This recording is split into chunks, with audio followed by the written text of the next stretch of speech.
We're having one lady. Burning breakfast. So what is it? To. No. Narragansett. Oh, okay. Yeah, for months ago, we had Jamestown, Jamestown.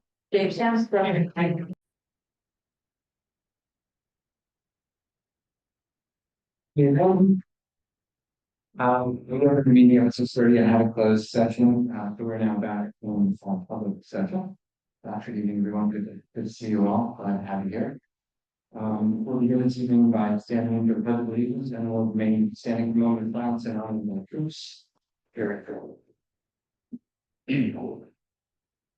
Pledge allegiance to the flag of the United States of America, which is the republic of the citizens on the issue of their time, into this fall with the early to them.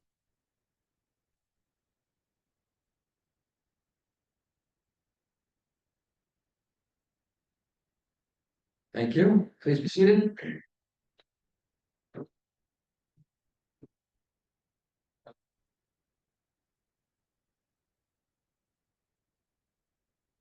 Taking a good fortune to swear in a new member of the Lambertville Police Department, Connor English. We're glad to see you back in the academy, having done such a fine job.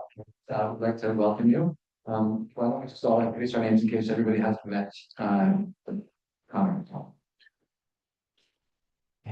Oh, yeah, well, sure. Lindsay,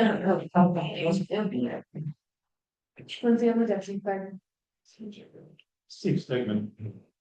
Benedetta Lambert, council president. Mayor. Karen Kaminsky, 11 York Street. Great car, license plate. Some for license, license plate are too late. It's always official business. Okay, I had some, I'm gonna go up, you're a city attorney, so. I'm gonna step down. Connor, would you like to introduce who you brought with you tonight? Yes, sir. This is my father, Keith English, my mother, Ellen English, my younger sister, Caroline, and my girlfriend, Alexa. Alex, good to meet you. Hello. Come on over. And then I'm gonna have all you step down for the obligatory photo op. Well, come down now then. Perfect. Olive, yeah.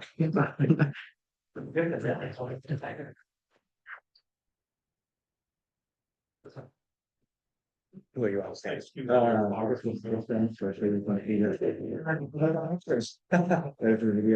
It is.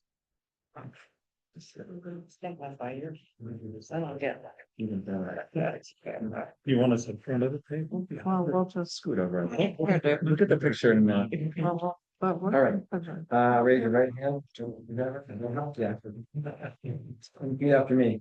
I, Connor English. I, Connor English, Do solemnly swear or affirm do solemnly swear or affirm that I will support the Constitution that I will support the Constitution of the United States of the United States and the Constitution of the State of New Jersey, and the Constitution of the State of New Jersey. that I will bear true faith and allegiance I will bear true faith and allegiance to the same to the same and the governments established and the governments established in the United States in the United States and in this state, and in the state, under the authority of the people, under the authority of the people, and that I will faithfully, and that I will faithfully, impartially, impartially, and justly perform and justly perform all of the duties all the duties of the office of police officer of the office of police officer according to the best of my ability. according to the best of my ability. So help my God. So, you got it.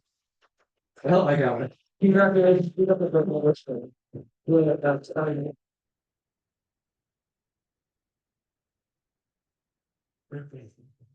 to come up and take a photo with all of us? I thought we should be in. In the front of this? I All right. guess so. We know, 4 years later, I still don't have kind of a system down in photograph, so come on in, Vince is gonna take a picture of all of us. There you go. There's the call. You got a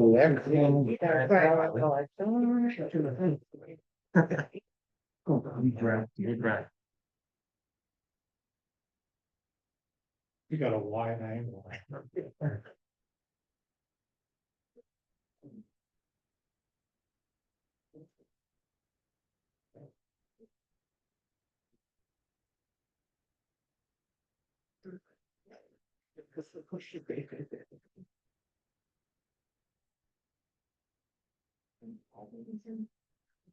All right. All right, good, welcome, yeah, we'll see you soon, okay. Thanks for coming. Madam Clerk?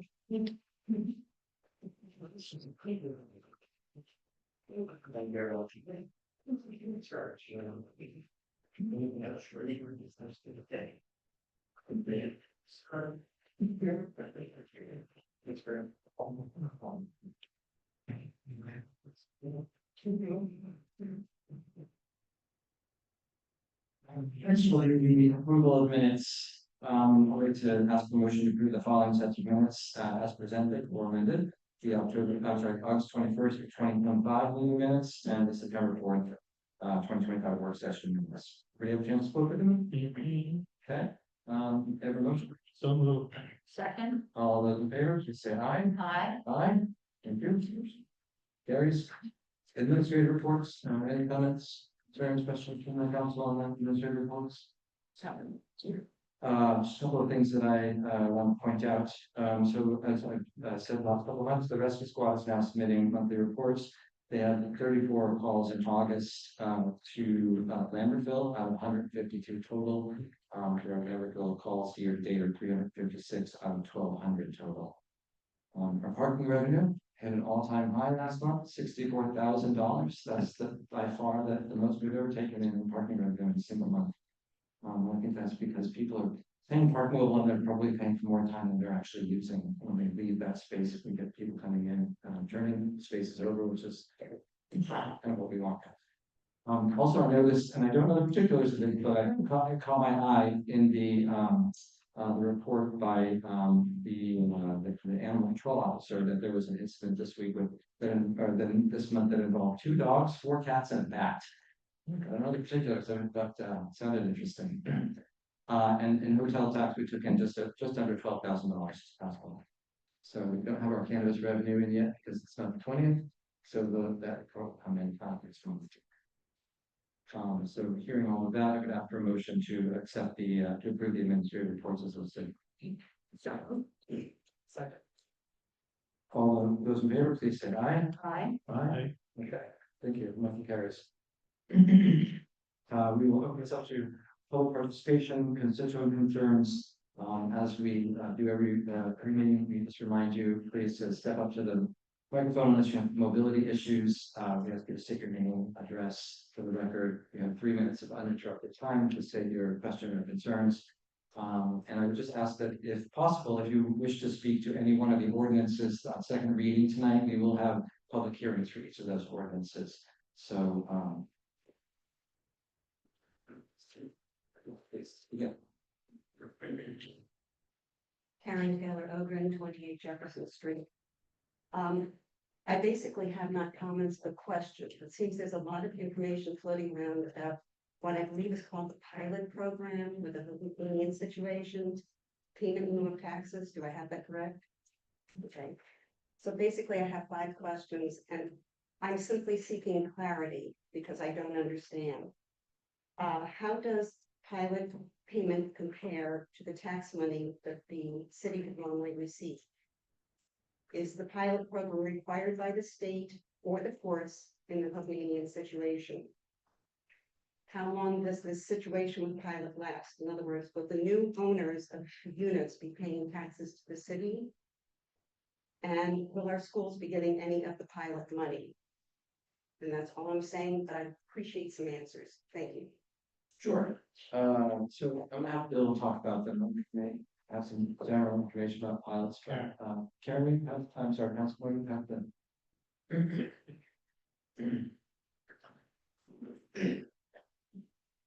It's correct that it is a payment in lieu of taxes, there pilots contemplate payments being made. So it's not going to be tax exempt, for example. A lot of the questions, unfortunately, there's not enough specifics right now to answer with regard to what would be the comparison between the pilot payment and the taxes otherwise applicable.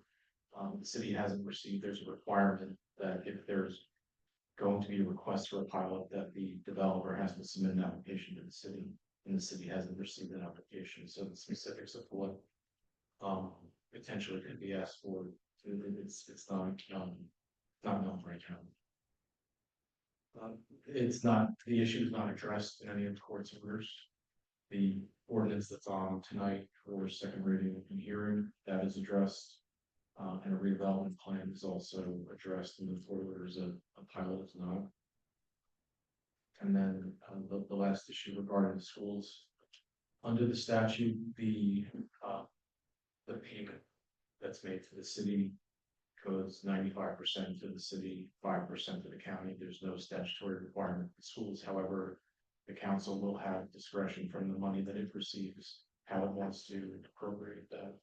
And I think, you know, if the council wishes to take a portion of that money and make sure that school is, you know, receiving something from the money that's coming in, they can certainly do that through the budget process, through shared service, through there's a number of different avenues for the city to use those funds. And you know, based on some preliminary conversations that I've had with council, my understanding is that that's their intention. If this actually goes forward. Right now, it's very preliminary because the city doesn't have an application. The information that was posted on the website it was listed really just for informational purposes only, just in the event that an application is filed, residents are aware that it's something that the city could consider, could potentially take up at some point in the future. And Bill, just the last question was how long does the pilot typically last?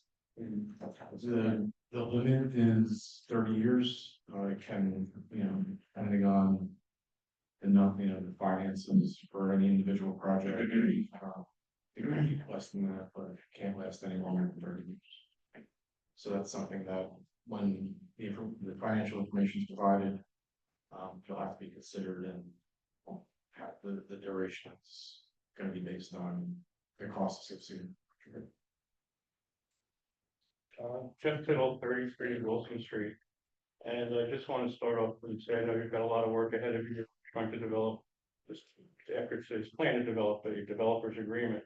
But I'm going to say here very clearly and bluntly, pilots are a big mistake financially and for the community. Under a pilot agreement, he's dancing around a little bit. The town would have to take money that would be going for police and fire and other things and give it to the schools. So they usually don't happen. Very rarely does it ever happen. About 50% of your tax bill goes to schools, which means that the developer, someone owning $1 million townhouse up on that hill, will be paying less in taxes than my little row house or some other senior's row house. Also, when you look at the New Jersey Controller's reports and all the other reports that have been done on pilots, schools become overcrowded, standards go down, taxes go up, and there's been a series of a lot of abuse. And in this case, there's absolutely no need for a pilot. They have a builder's remedy. They're getting 4 luxury units for every affordable. Michaels has said they're going after HMFA money and other grants to help pay for the affordables. They're going to be building $900,000 townhouses because that's what a townhouse goes here now. There is no reason for them to get a tax break. Not only that, but after the development is completed, Hovnanian has said in 2 years, meaning after they sell it out, they're turning it over to an HOA. So it's not like they're paying long-term for some road improvement on Grant Street or something to do with off-site improvements. It's going to be a big tax break for those wealthy people who move up there. at the expense of our school children, at the expense of the taxpayers who are struggling right now. And there's no reason to do it. And I will also say that in New Jersey, there's been a systematic problem with pilots because of lack of transparency, things that are dealt with and signed off on behind closed doors without public oversight. And so there's been a system of abuse as well. And I don't think a company that's getting 4-to-1 luxury houses, $160 million project, should have to not pay their fair share when we all else have to. And I think it's wrong. And by the way, after 30 years, they can extend it another 30 years. So it doesn't mean that it's over at that point. And right now, there's no financial reason for them to do it. They have a big project. They're going to be building all these houses. And quite frankly, it makes absolutely no sense. And I'm just going to finally say that go read the different reports that have been done by the state comptroller and others on the problem with pilots and the problem with these things. And they are tax exempt because they're exempted from real property tax. It has nothing to do with the cleanup of the property, because that's going to be the owner of the property's responsibility according to Hovnanian. It's not going to deal with all site improvements, because under New Jersey law and under New Jersey case law, they only be required to pay for their prorated share of those improvements. Meaning, if you have to put a traffic light on 179 and there's 10,000 cars on it, they bring out 200 cars or 400 cars, their share would only be that if you can collect it and if it's in your capital plan. Pilots make absolutely no sense for this project.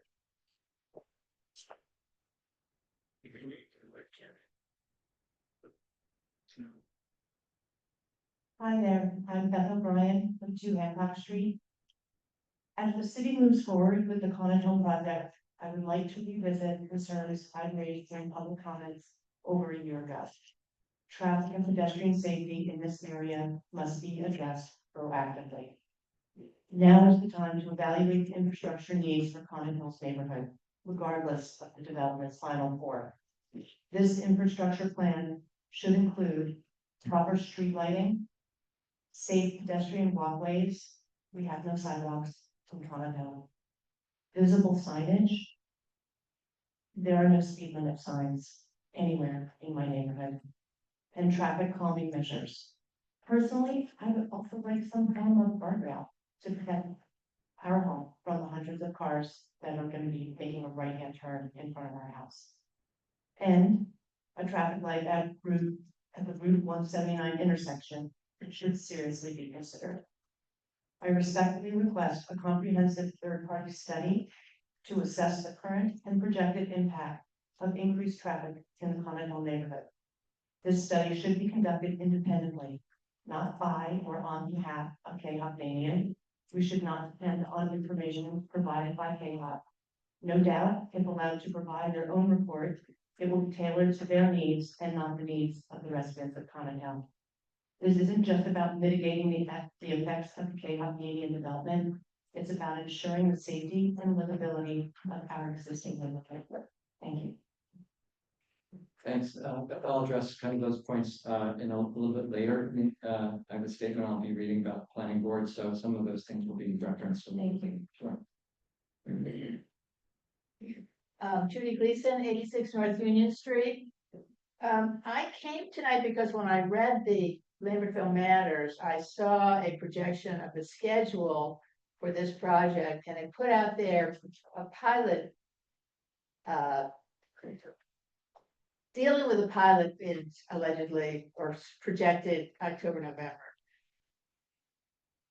I don't know how much you all do with negotiation, but you don't start by giving your side of what you expect to give. So there's a book on negotiation called Getting the Yes. In this town, we need to get the community to yes, which we're not doing to get the community to yes, because people are getting, this is what we're going to do, this is how we're going to handle it, this is what we're going to do for them. And I looked at the timeline, and getting the financial agreement straightened around is not going to happen overnight. Getting the other agreement that involves so many of the issues raised by the people on the Hill and everything, that's happen overnight. And negotiation has to happen at some point, and I'm feeling a little concerned at the skill of negotiation that's being brought to the fore here. if we start out by saying, oh, and pilot is gonna happen here. Because Jeff made the points well, and Beth made several also points about the things that have to be handled by you guys before we are sitting there saying what we've been saying for years here, which is, we don't have any time. We have to do it. We have to do it tonight. We don't. We don't. And I really have a great deal of concern because the getting to yes here, you don't have this town with you. And you may not think that's important, but I can assure you it is. And getting to yes of the town means telling them, negotiating, dealing with the sides. I mean, one of the points that they make in this book about negotiation is come up with all of the options. Don't just say there's this and this. There's pilot and no pilot. No. There's pilot, which they might want. I know they haven't applied yet, but they will. But all of the options for us, we gotta come up with those now so that we make the, as we say, we make the pie bigger. Don't just say. Because there's a lot of concern that we don't have the kind of attention and focus and skill to these things by the people who are doing the negotiation. And by the way, I don't even know who it is. I mean, I don't know which of you it is. So I'm not saying anything about anybody. I'm just saying, please don't give us a schedule that says, oh yeah, and then we'll do a pilot. Thank you. It's, I drafted that timeline that was on the website and was in Lambertville Matters. I should have just put sometime after the redevelopment plan is adopted.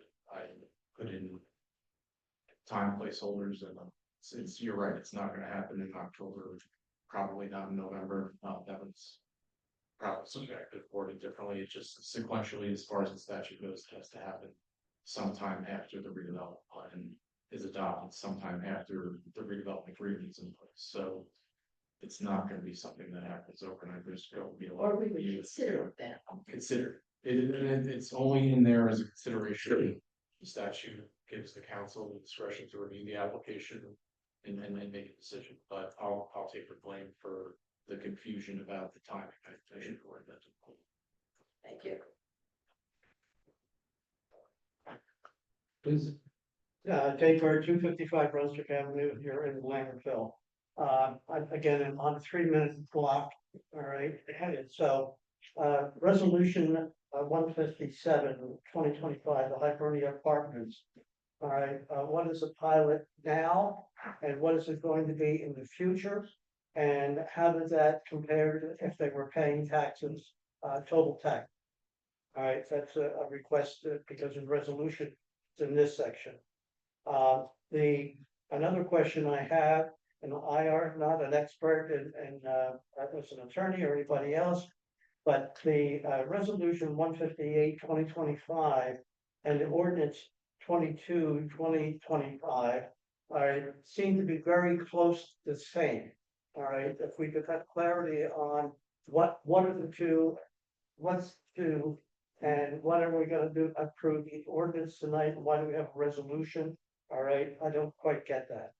And I couldn't agree more with this whole issue of the pilot.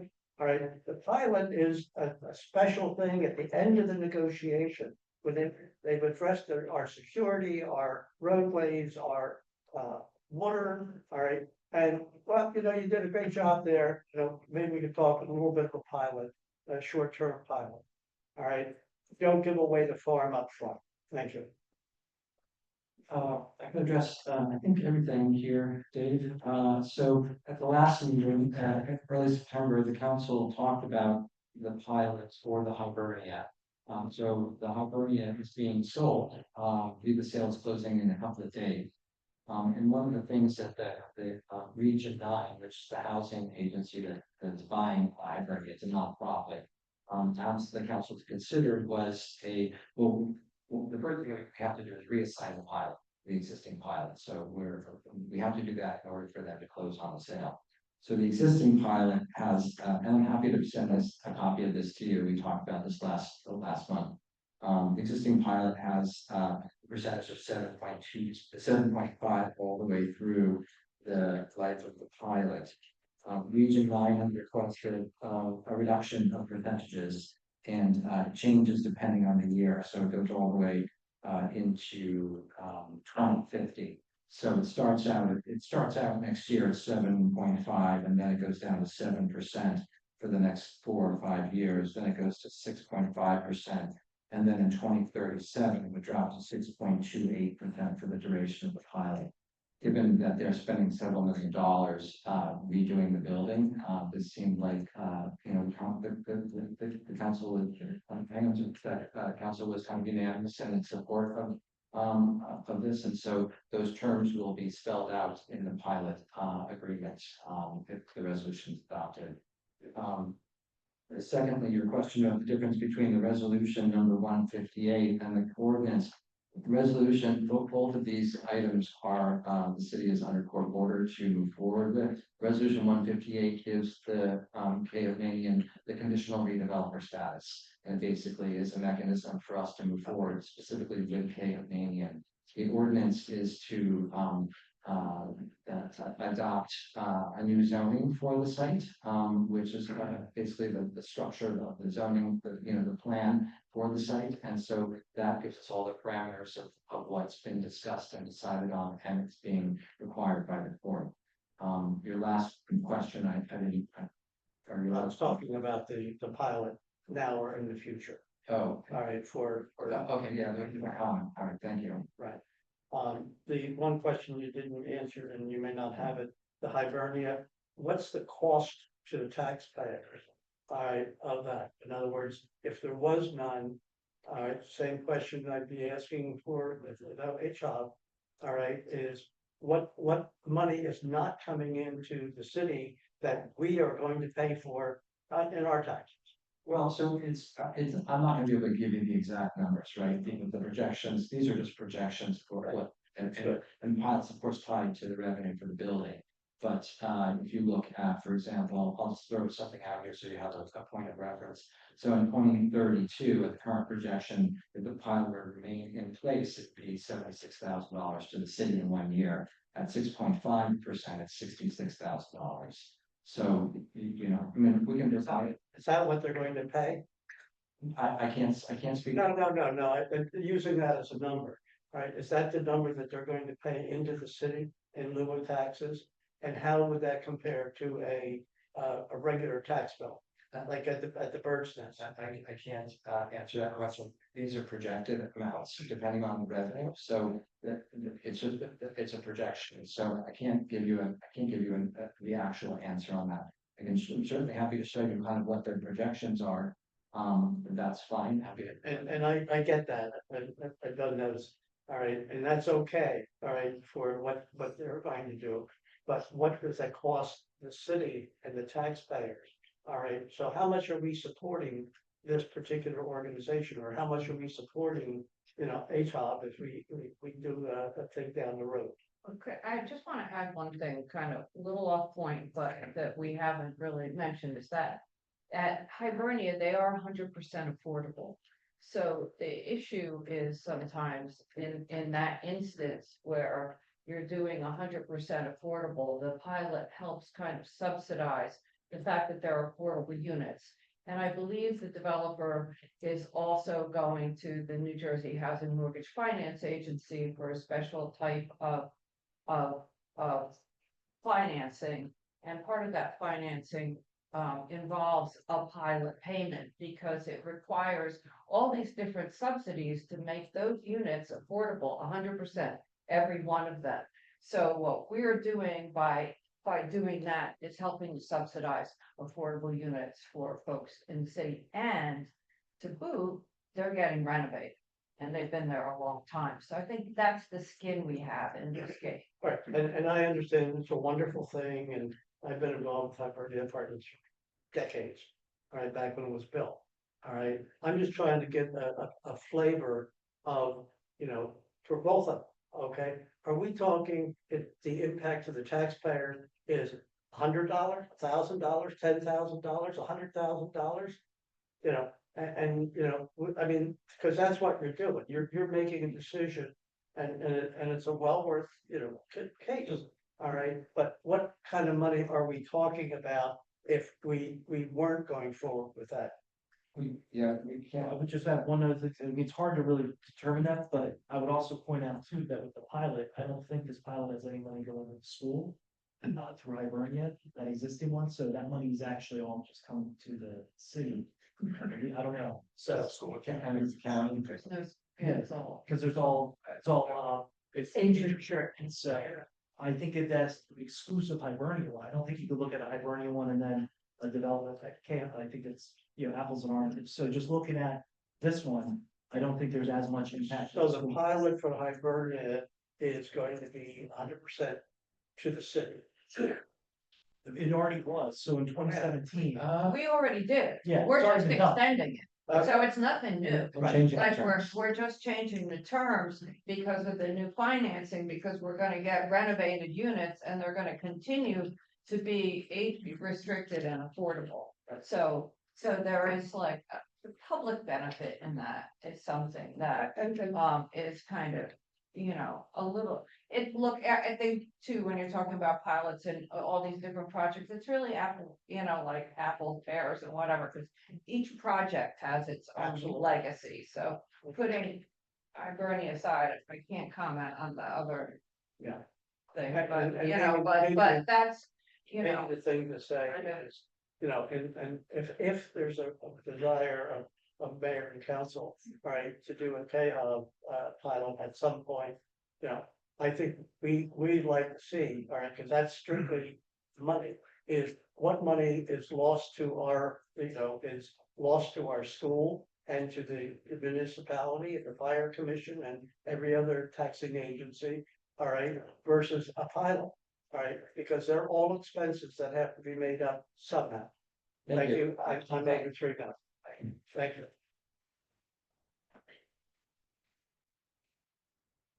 Is there anyone else on the record?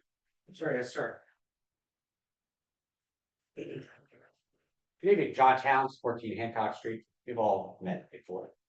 Was reading some disturbing things regarding this pilot towards Hobmanian's destruction of that hill. And the council would be foolish to even consider $1 towards this. We've seen nothing, and if we have, I haven't seen it, environmental impact study from the developer. We've seen nothing from the developer regarding traffic studies. This council has allowed that. That's unfortunate. But if we bend the city over and say, no taxes. Yeah, there's gonna be a reckoning, folks. That's ridiculous. I don't care how you wrap it up or what pretty bows you put on it. That is beyond insane. Now, Dave was asking you guys, what does it cost the city, for Hibernia Apartments? And I get it, those were projections and you can. Then for the next meeting, can we have a report for the last 10 years, what it cost the city for the Hibernian? So we get a flavor of what you're gonna give K-Hop. You all have the numbers, you all should know. You can't forward project, but you can certainly look back and say, this is what it costs. And if you're not able to, maybe y'all need a new job.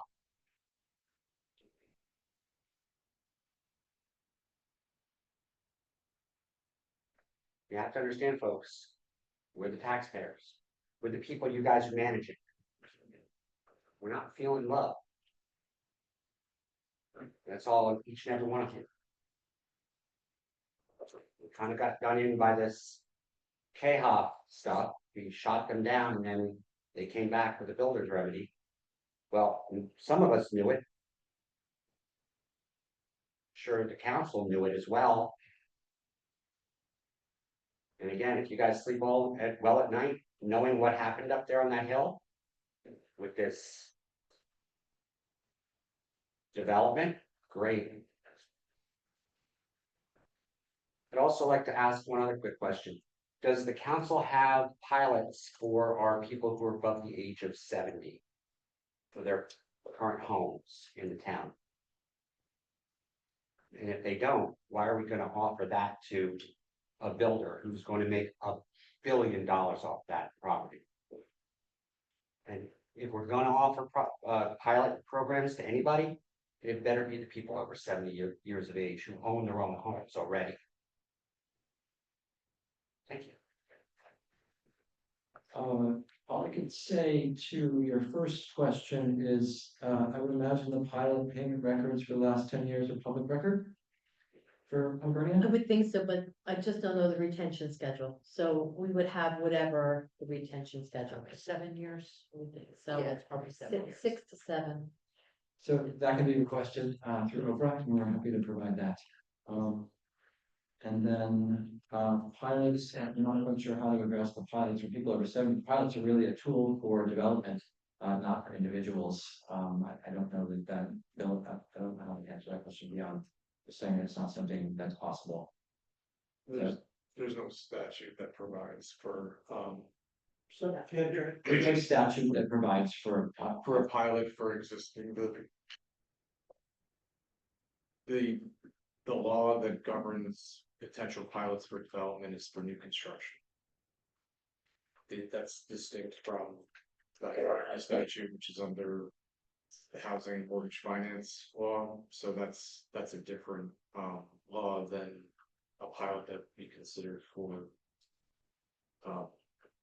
market rate plus affordable construction, like is being considered up on that. So you're like two separate statutes that govern these for both. Yeah, that's all I have. Okay. I will just note that there are programs that are available, especially to seniors. There's the tax freeze, there's the senior tax freeze, there's the anchor program. The city, Lindsay and Cindy are always happy to provide information about kind of tax relief programs that are available for veterans as well. So, if there's specific questions about programs for seniors or other members of the community, you're more than welcome to check in and get details from either Cindy or Lindsay. Thanks. Hi, Peter Hollis, 123 North Franklin Street. I'm going to change the subject a bit here. I have two issues that relate to opportunity I've had to attend recent Parks and Recreation Committee meetings, and the first is my appreciation and admiration for all the work they do. These are all people that get their hands dirty and do stuff all the time, planning. It's a very impressive organization. And the work they do is obviously important about making the town we love to live in. Another issue that arose at these meetings was their a long way to implement a riparian buffer along Eli Creek along the fields there.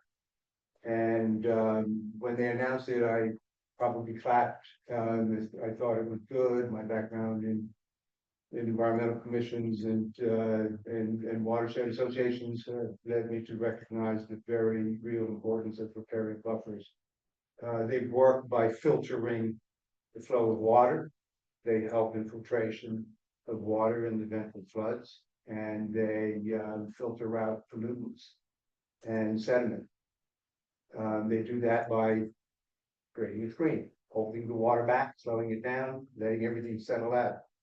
If the plan to put a riparian buffer along the Illy Creek, I think is sort of not well thought out in terms of the fact that when I bought my house on North Franklin Street in December, I spent months making sure that I wasn't walking into a problem that I wasn't aware of. I was looking at the water flows through that area, and the Illy Creek has a bank on it so that it doesn't overflow the bank as soon as it would if it was just a flat run off of the fields into the creek.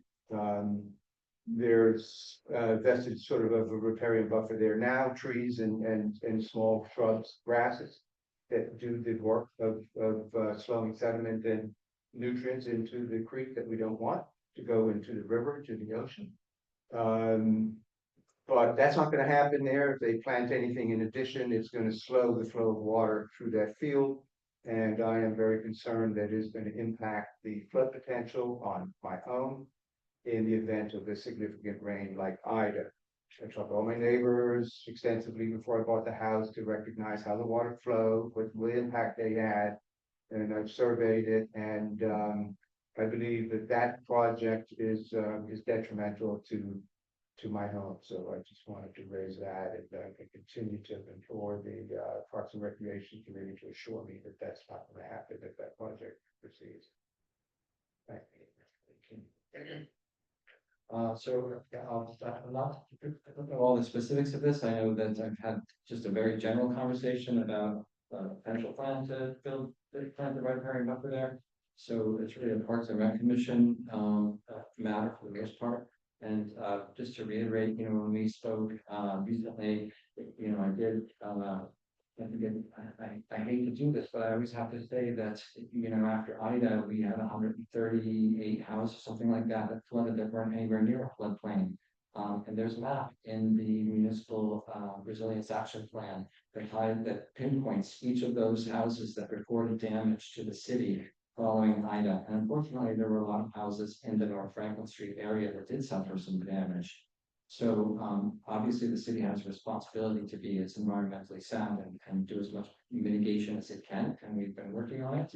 But I always have to take the opportunity to remind residents that you know, it's got to be a partnership. Residents, Peter, please, that you know, we have mechanisms in place that encourage residents to do mitigation work on their properties. We have we waive the permit fees for elevating, you know, mechanical, all that kind of stuff. So it's a partnership. I'll certainly talk to Mary Ann about it, but and I don't know the specifics of the. Well, they, just as you have, they have dismissed my concerns. Perhaps we should also, it would be appropriate to have the city engineer who's with us this evening. Take a look at it, just, you know, it's a good, you know, it's Sure. right, Sure. I would appreciate that. Yeah, happy to do that, absolutely. So we'll connect about that. We have the city engineer here too. Great. Maybe now you're done. Yes. Good work on him. Maybe I'll get a job. Yeah. Anyone else on? Anyone online? 2 people? 17 people online. Welcome.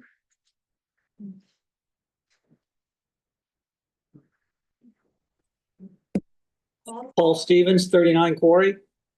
Good evening. You hear me? Yes. Oh, okay, thanks. With regards to the remodeling of Hibernia, I'm wondering if we're missing an opportunity here. My understanding is that even though Hibernia is going to be remodeled, we won't get any credits for it because we're already maxed out on our senior credits. But I do know that Region 9 also does affordable housing for disabled low-income people. And I was wondering if there'd been any discussion, any talk with Region 9 about maybe converting some of the senior facilities there to also be able open to disabled low-income recipients. It would seem like that way we could maybe get some more credits out of it and still meet Region 9's mission of supplying affordable housing for both seniors and disabled. And then the second, so yes, so that's the first issue, is whether or not there was any discussion of it, and if not, why not? And then the other thing then I'd like to comment on is I don't understand at all why there's any discussion or why Tahomanian would expect to get a pilot, because they went to the court and said, basically, you know, at 137 units, it's not financially viable to have a project up there, but we can do it at 200 units. And that's why we're in the position we're at now. Were they not being honest with the judge that 200 units is a viable development up there? why do they need pilot then, if that's the case? And that's my comments and questions. Okay, thank you. I met and had a conversation with the people of Region 9 several times. The subject specifically of converting any units has not come up. Certainly I can mention it to them as something to consider. You know, they may be doing future work in the city, but you know, you know, it's a private property and they're, you know, they're all in on it and sorry, Council President. Yeah, my recollection from meetings that I attended with Region 9 is that Hibernia is age restricted, I believe 62 and over by HUD. So there is no opportunity to put other, you know, demographics into that affordable housing location. But good question. Yeah, good answer. I'm sorry, I didn't remember that from the meeting. Okay, next person, please.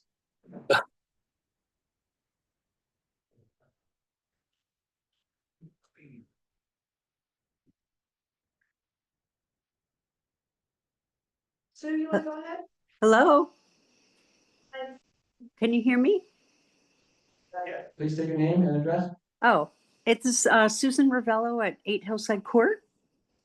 And I'm kind of confused about a couple of things and wanted to get some clarification. The first thing is I was just thinking about like myself as a tax-paying homeowner.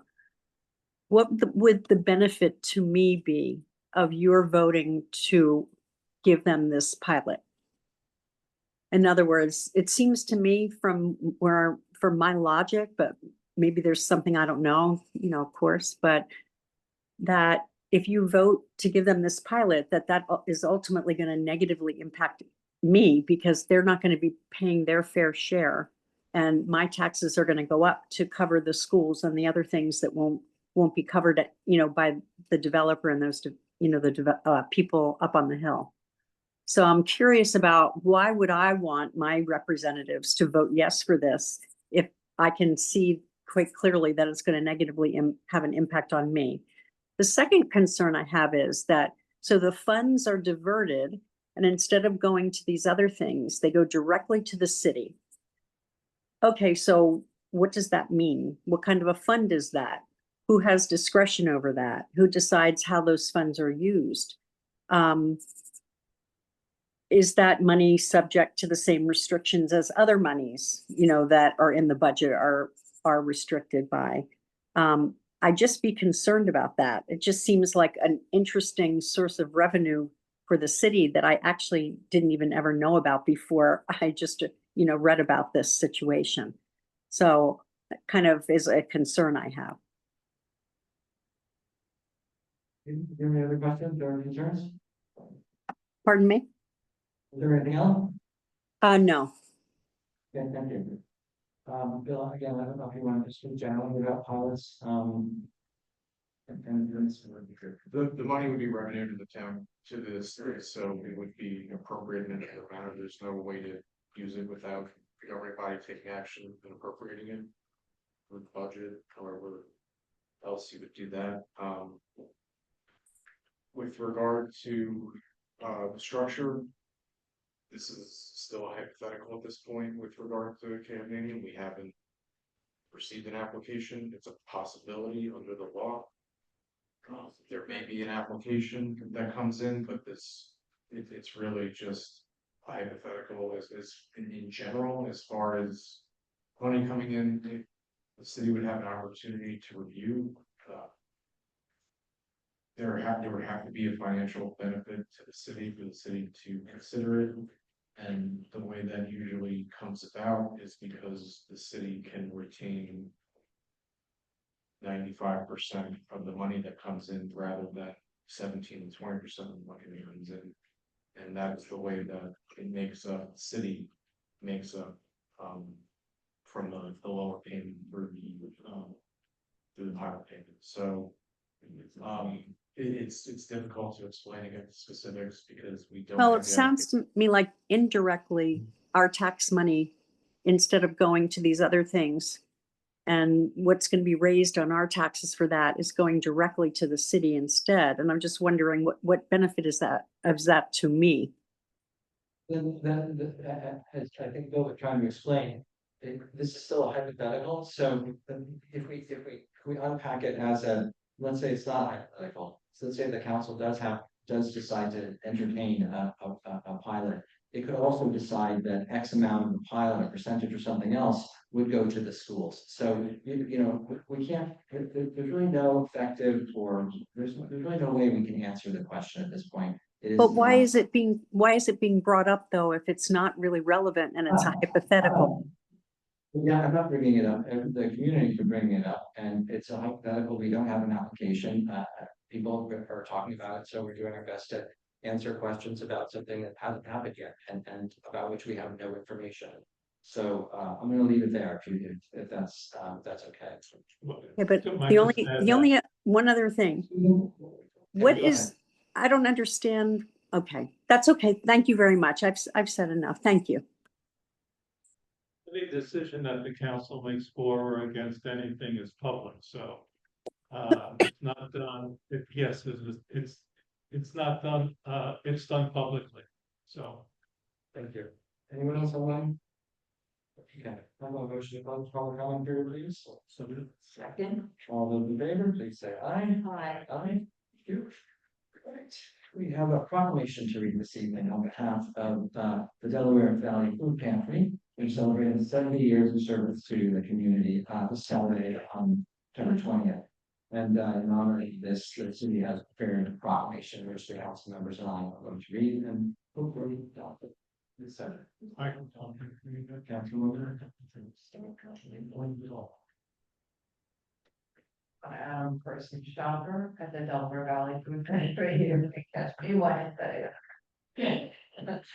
Our proclamation, whereas the Delaware Valley Food Pantry, born out of an outreach mission of local churches, opened their doors in 1955 using a small shed located on the property of St. John the Evangelist Roman Catholic Church to provide to those in need before relocating to 1 Cherry Street in September of 2019.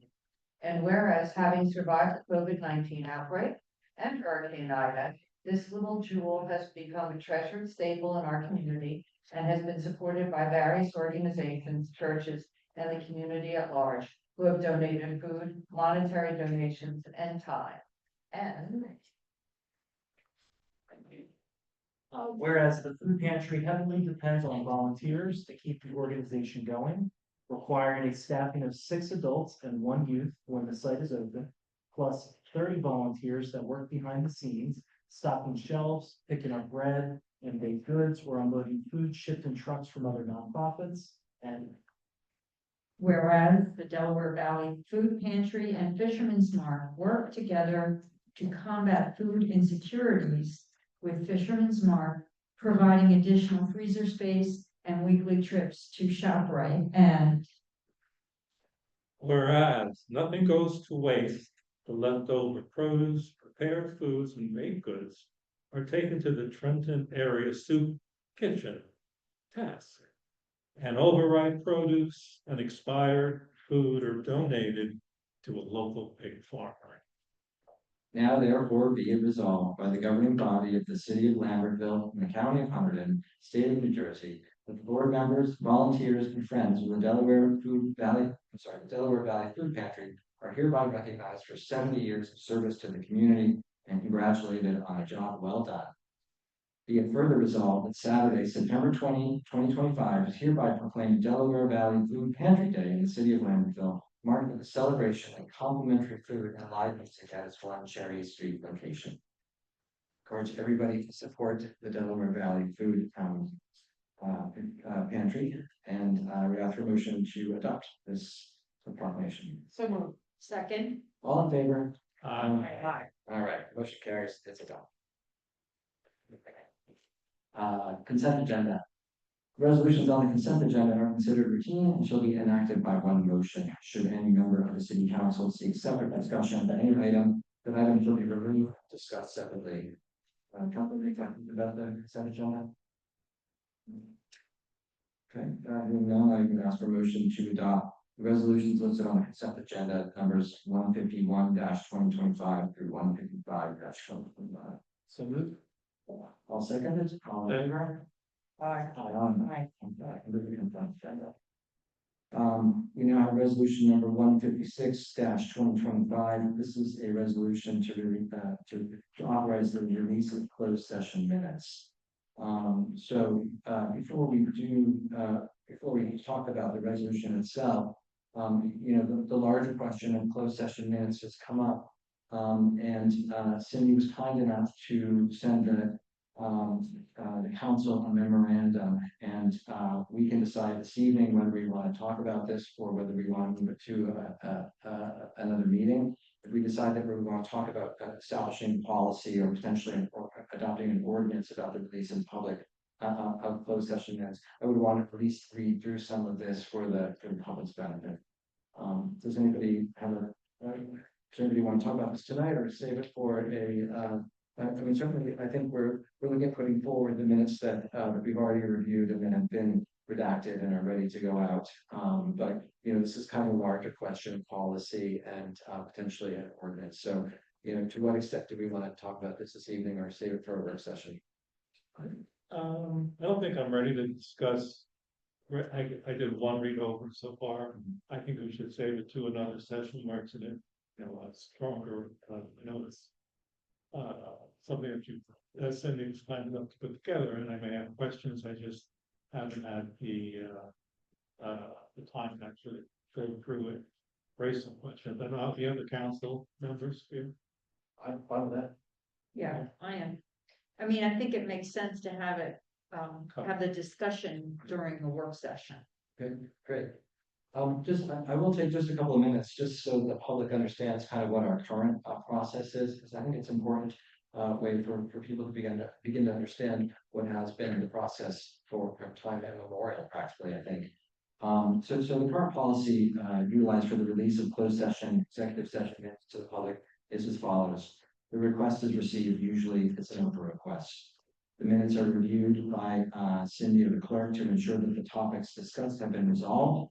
The section we believe should be redacted, highlighted for consideration of the city attorney. Minutes are then sent to the city attorney for confirmation with the due date for the OPRA, if applicable. The attorney responds to the municipal clerk with the final disposition, and then the response is provided to the requester public. That's how we currently do it. So we'll talk more about how we could consider changing that policy, that procedure at the November work session. And just make a note of that for the agenda. So the resolution at hand is 156/2025. It's to release the closed session minutes to the public for the following meetings.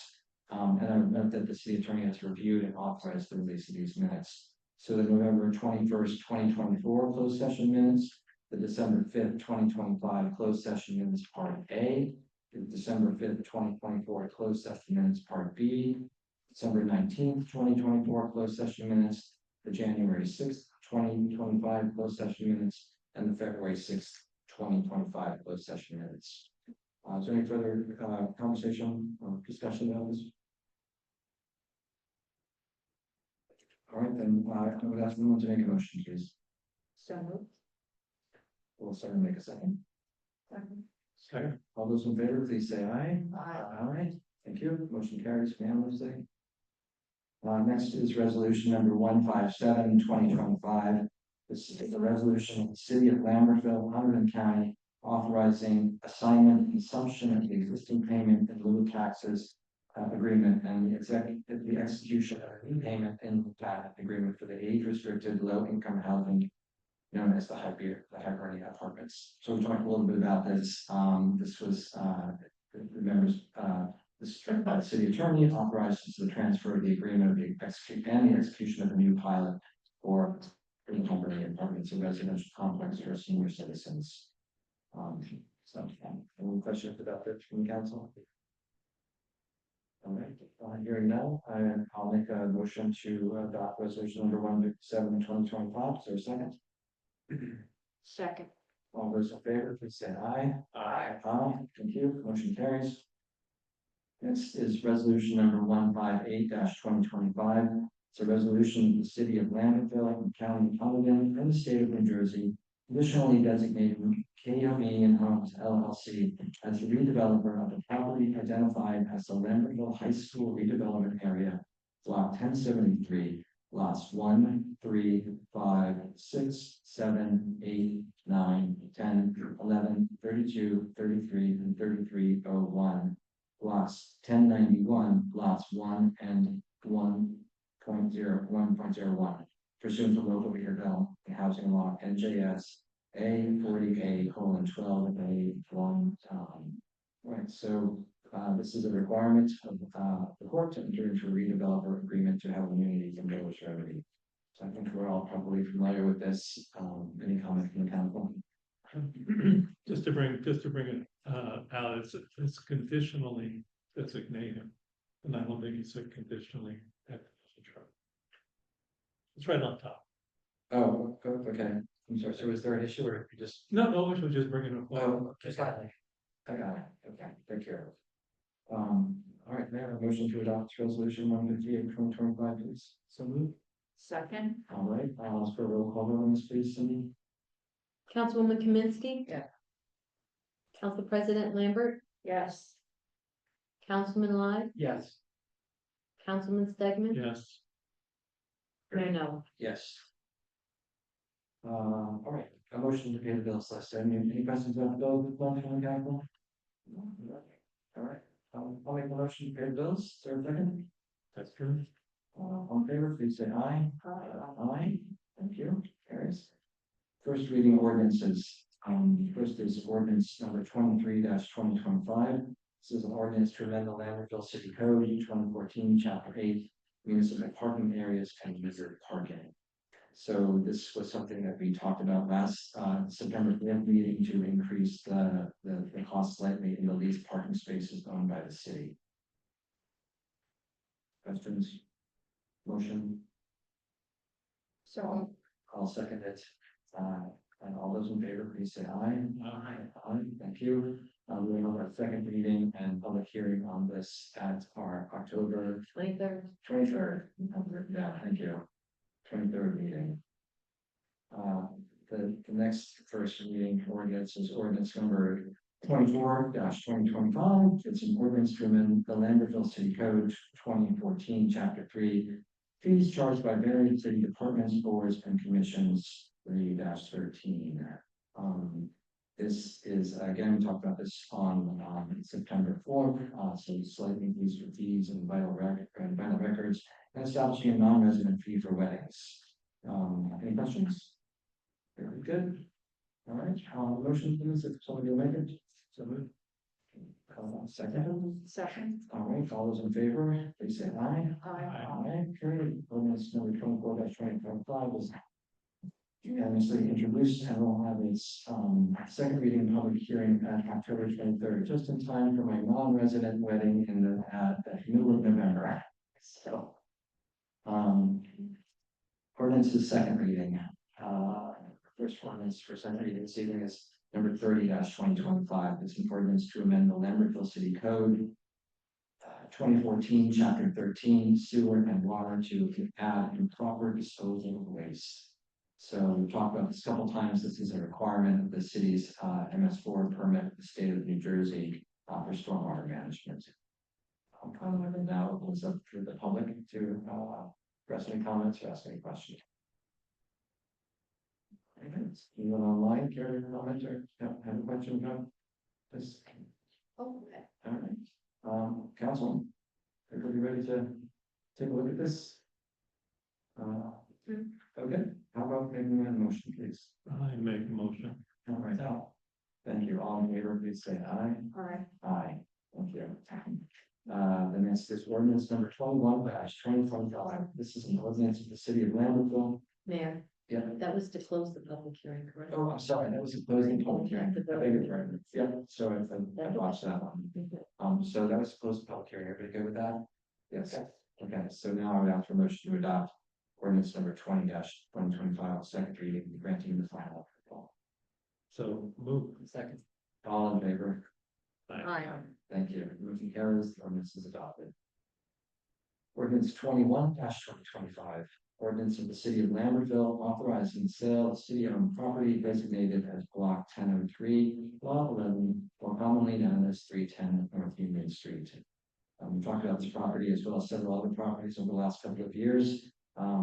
This particular property, there was a sheriff's sale, no bid on the property. The ordinance would allow the city to sell the property through sealed bids to the highest bidder to a contiguous property owner. And that's according to state statute, right, Bill? Yes, that's how it works in the state statute. So here I will open this up for a public hearing, ordinance number 21-2025. Is there anybody here who'd like to speak to this? Okay, anybody online? Right, I'll make a motion to close public comment for that. May I have a second? Second. All in favor of closing the public comment period, please say aye. Aye. Aye. Now, unless there are further questions or comments from the council, I would now for a motion to adopt ordinance number 21-2025. So moved. Second. All those in favor? Aye. Aye. Okay, motion carries unanimously. Thank you. Cindy will be reaching out to the, you have to wait until the install period is over. For the estoppel period, and then I think we'll have to do a resolution. Will we need to do? Yeah, to authorize the sale. Okay, So, probably the October 23rd meeting. we can look at a resolution to authorize the sale. Yeah. But once the estoppel period's over, you can solicit, sealed bids or. No, once the estoppel period, once the estoppel period's over, then we have to put the resolution on the agenda to authorize the sale. And then after that, and that'll be after the October 23rd meeting. The city can, after the city can adopt the resolution until after the estoppel period, but it can solicit bids in that intervening period, Okay. just on the condition that we have to wait for the estoppel period to expire to adopt the resolution. Okay. You know, Bill, we'll talk about this more so I can get the process, and then that way it helps me to better direct for me. Okay, thank you, and thanks, Bill, for all of your work on helping us with these properties, getting back onto the tax rolls and getting them into the living hands of the owners. Right, before we begin to discuss ordinance number 22-2025, well, you know, I'll read it and then I kind of statement that I want to read in terms of a response to the review of the planning board that was recently submitted to the city. So this is ordinance 22-2025.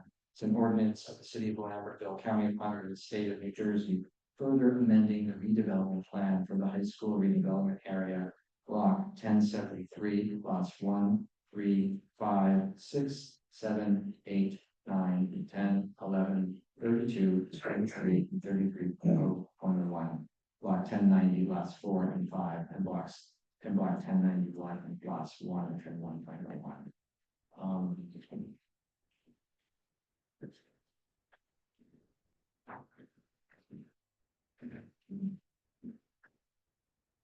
This will take a few minutes for me to read, but I think it's important.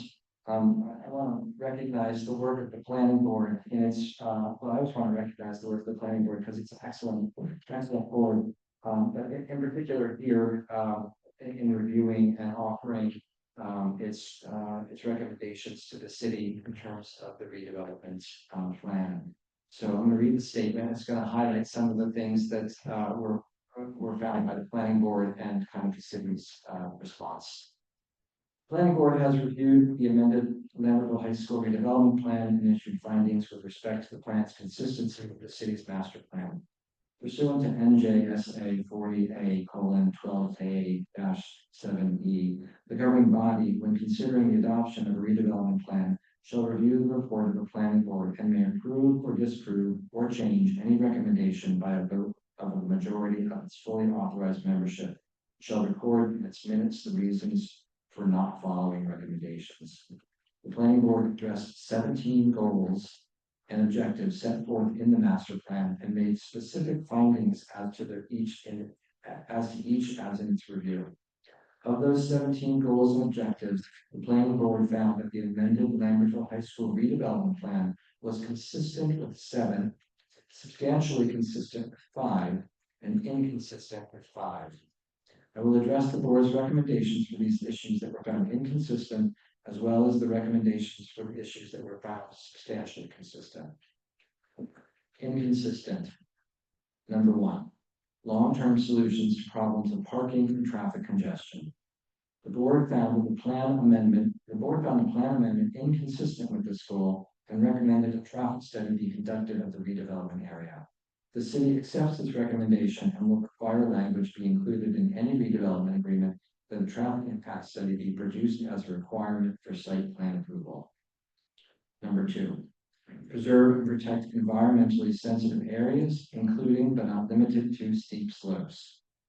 The board recommends the current steep slope stance in the city's land development ordinance be incorporated into the amended plan. The city finds that the steep slope regulations set forth in the amended plan are sufficient to preserve and to protect the steep slopes for the following reasons. Number 1, portion of the steep slopes that are proposed to be disturbed include man-made steep slopes that would not have existed if not for prior development of the site. Number 2, portion of the steep slope disturbance is required to accommodate both an above-ground stormwater management BMP that is large enough to control the volume of runoff of both the proposed and existing features around the site and the proposed building that will house the affordable units needed by the city to assist in meeting the affordable housing obligation. And 3, retaining walls are proposed to maximize the reduction in steep slope disturbance. Number 3, encourage tree planting and maintenance of existing trees. The amended plan requires shade trees be provided through the network of streets within the proposed development and further requires the planting and maintenance of trees subject to the requirements of the city's shade tree ordinance and the landscaping requirements set forth in the city's land development and zoning ordinance. The city will also discuss a potential contribution to the Shade Tree Trust Fund in connection with negotiation of any redevelopment agreement. Number 4, strive to preserve the natural, scenic, historic, and aesthetic aspects of the community and its environment. The preservation of steep slopes and bluffs along the perimeter of the Lambertville High School redevelopment area, in accordance with the steep slope regulations set forth in the amended plan, provides sufficient protections to ensure that the natural, scenic, and aesthetic aspects of the city and its environment are maintained. 5, promote development of recreational activities for young people. This is a development on private property, and therefore the opportunity for public recreation spaces is somewhat limited. The amended plan, however, adequately provides for conservation areas that must be restricted to conservation or passive recreation uses. The conceptual plan for the Lambertville High School redevelopment area provides an area for recreation. In order for any subsequent development application to be deemed consistent with the redevelopment plan, this area must be maintained within the development application. In terms of those items that were deemed substantially consistent, 1, encouraging new public park areas throughout the city. The board recommended the creation of public access easements dedicated to public use. This idea explored during the preparation of the amended plan, but was not incorporated based on the configuration and location of the site. City will continue to discuss opportunities for public open space through the negotiation of the redevelopment agreement. 2, encourage the development of a capital improvement plan. The board recommends a reevaluation of the road network within the redevelopment area. As previously noted, a traffic impact study will be required in connection with the site plan approval for the project, and the board will have an opportunity to make recommendations and set requirements based on such findings, based on the findings of that study. This impact study will be required prior to the submission of a development application, such that any required improvements to the city's mobility network are accounted for. 3, encourage cooperative agreements with the county and adjoining municipalities for provision of needed services in the regional area. The board recommends that the city communicate with West Amwell regarding agreements that may be necessary for the provision of basic resources and services in the redevelopment area. The city has in the past entered into agreements with West Amwell for shared public services that benefited both municipalities and will continue to explore opportunities for the provision of necessary services if and when the need arises. 4, foster regional planning with adjoining municipalities to achieve common objectives in a complementary and competitive manner. The board recommends communication with West Amwell in furtherance of this objective. The city recognizes that the redevelopment area is in close proximity to West Amwell and would welcome any communication with West Amwell in connection with the proposed development. And 5, in accordance with the ADA, promote equality, equal access for all people to facilities, structures throughout the city. The board recommends sidewalk and traffic lights designed for pedestrian safety, particularly for those without vehicles, to promote greater connectivity to Greater Danville.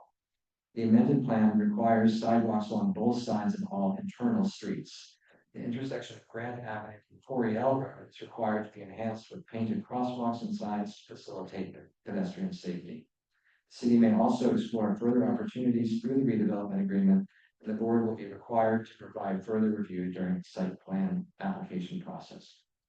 The governing body appreciates the board's thorough review of the amended plan, as well as the recommendations offered, many of which will be considered as the proposed project of the site continues to go through the regulatory approval process. Respectfully.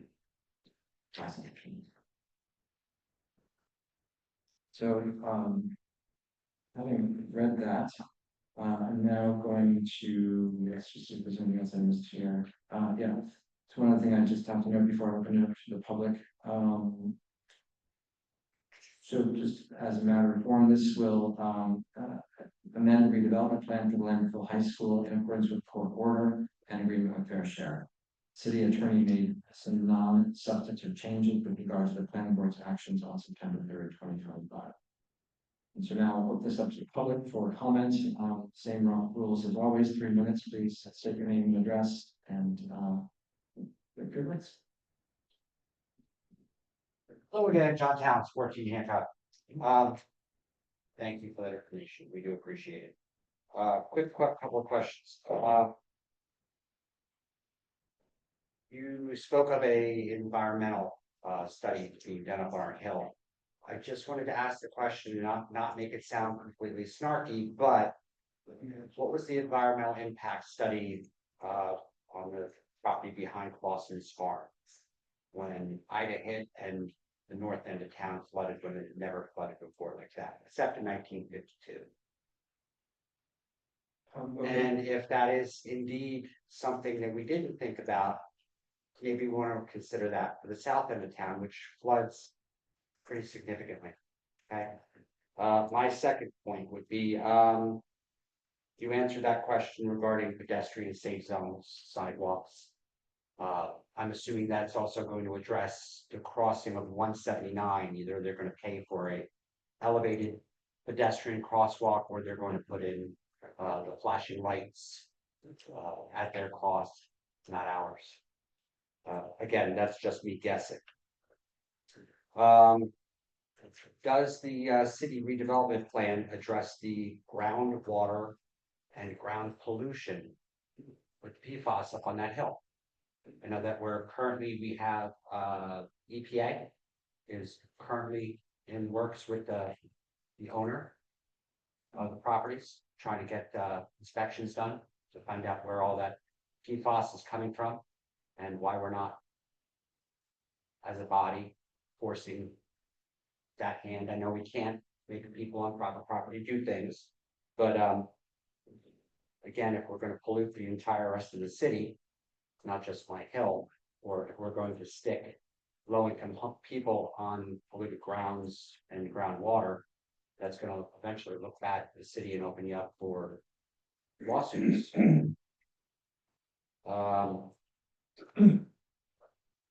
And does that redevelopment plan address the dump that is up on that hill? Again, I know, nobody said there's a dump up there. There is. EPA already admitted it. You guys need to come to grips with that. Until that's addressed, there should be no development up on that hill.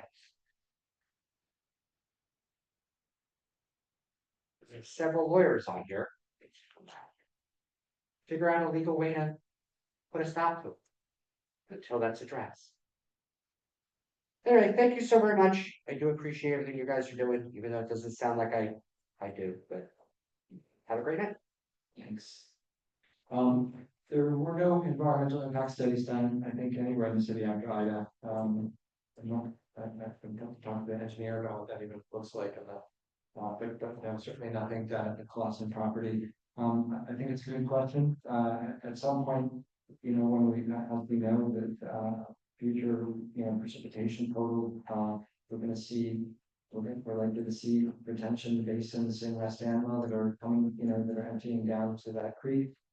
Either fail or become overburdened. So at some point, you know, these questions are going to arise in a larger way about how water comes down the hill and who's responsible for maintaining water in which ways. Something we're going to be talking about a lot in the next little while with respect to this development. In terms of the traffic, you know, we talked a little bit about the pedestrian. All of these things will be decided as part of the process, and certainly. I guess it would be an expectation. Well, it's clearly more than an expectation. It's an obligation for the developer to accommodate whatever requirements are you know made by the DOT with respect to safety on 179 or even within Cottage Hill. I'm not going to speak to the groundwater pollution. I don't know, Bill, if you have anything else that you want to say about the environmental stuff.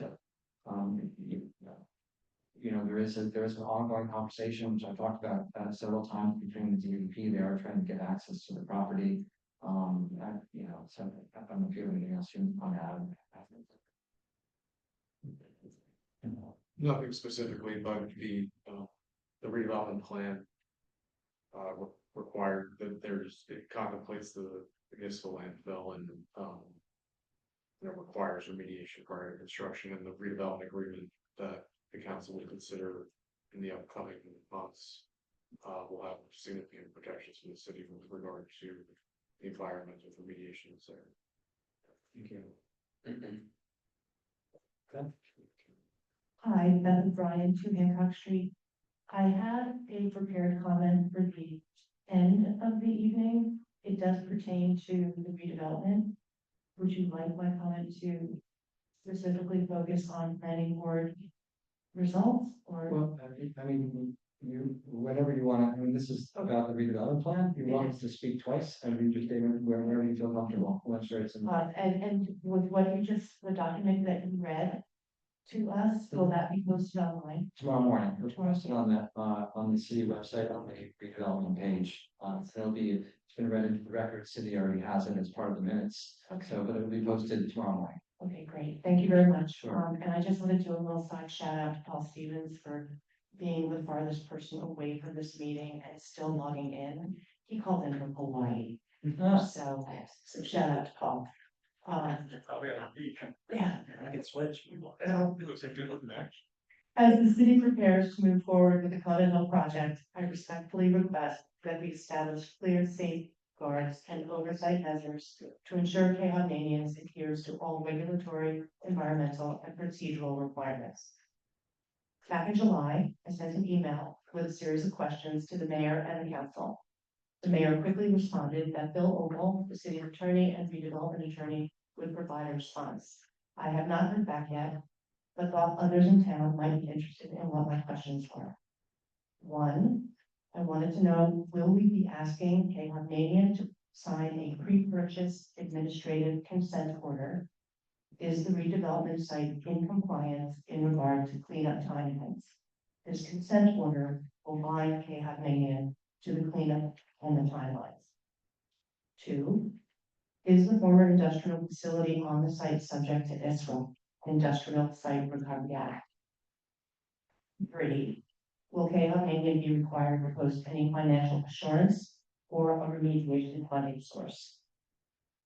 And you kind of addressed this in your reading prior to this, but my question was, what will Cottage Hill residents be getting in return from Caymanian in exchange for such a large development? I have read that many large developments usually include some sort of perk in exchange for the opportunity to build, such as a park. I'm wondering if Caymanian could pay for the residents of Cottage Hill to be hooked up to city water.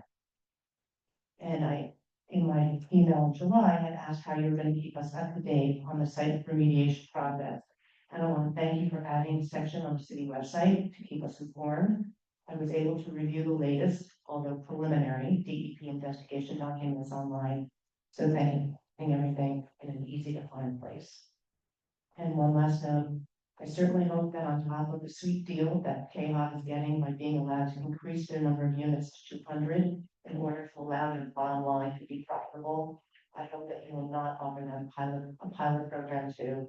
That would just be a step too far. Thanks.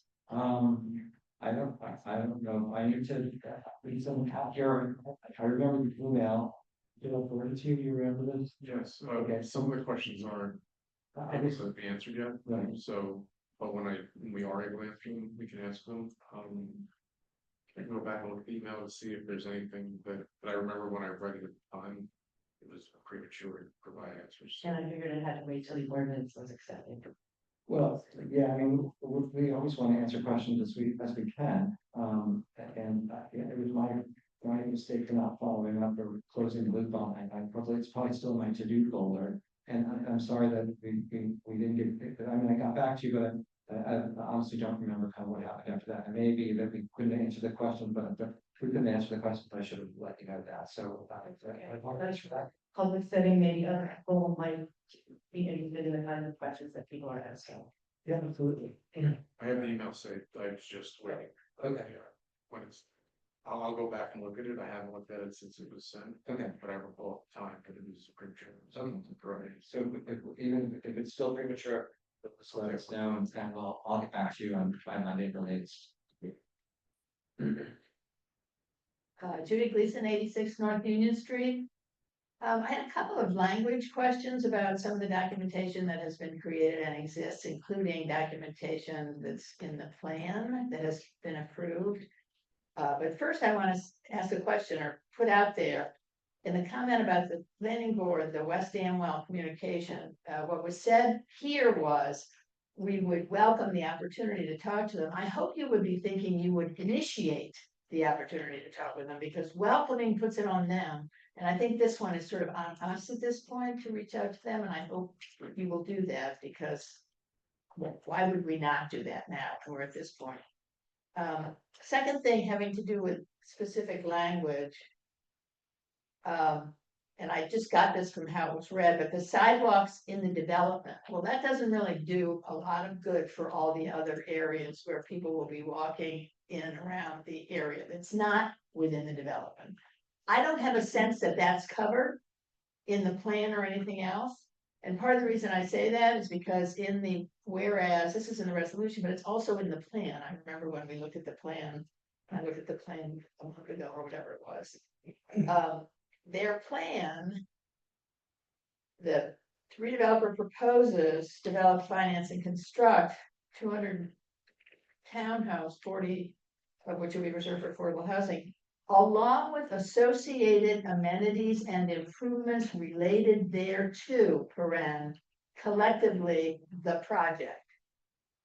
I don't think those amenities, I mean, as an attorney myself, I would not think that those amenities and improvements are going outside the bounds of the project, which I think is not a handy thing for us, because I think we are talking as though it does cover outside the project. Like, I don't think Route 179 has it prayer, but I hope I'm always hope that's wrong. A traffic study, I'm not sure if they're gonna be willing to do anything, but moving on from there in the further in the whereases from the resolution today that are also in the plan. We will, the further amendment to the plan today was changing dates, as I recall. It really didn't do anything else. So the plan that I read originally that went to the planning board, I think, is the plan.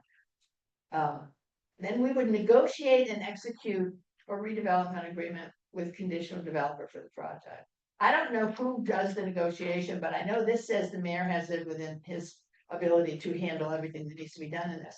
I think that's not a good idea. I think we need some more input on the negotiation. Judy, let me just stop you there, because like you can continue to have your time as soon as I make my comment. we always negotiate together. Everything we do as a group. All right, I facilitate meetings and communication. I send emails back and forth. All of this is going to be negotiated and discussed by Councilwoman Kaminsky, Councilman Ryan, Council President Lambert, Councilman Stegman, myself, and the city attorneys. There's no I in this process, so I just want to be very clear about that. Everybody continues to say and imply that I'm driving the bus here. I'm not. We are working as a group on all of this. Please continue. I understand, but I just have read your statements of, I met with a man 28 times, I met with, so I had no ability to talk about it as though it was anybody else beside you from your statement of all the meetings that you had. When you said, when I got elected, I did this and I did this and I did this. So a cautionary tale, I said, let's not have this be I, let's have this be told as involving. And make the correction. It's always been we. Thank you. Please continue. I didn't get that. I said I'm happy to make a correction. I stand corrected. It's not I, it's always we. Okay. Please go ahead. So the only other thing, I want to know what, if you can say, and you probably can't, but there's a provision for the, if there's an expiration of the initial period, you can negotiate an extension. We are very scared about the court. We're very scared about losing this. We're scared about losing that. I don't know for sure if you feel as though if we haven't reached an agreement for both sides, you can negotiate more time. But I would like to know if you think you can or more something, because this says you can if you don't reach an agreement. My concern is that it hasn't sounded like this for a while, ever since they sued us. So it would just be reassuring if that were the case. I'll ask Bill to weigh in, but my stance on this would be as long as the city's acting in good faith and in a reasonable way, that will be okay. But that may not be the legal answer, Bill, so. The order doesn't give a time frame for when a redevelopment agreement has to be adopted, just says it has to be negotiated and approved.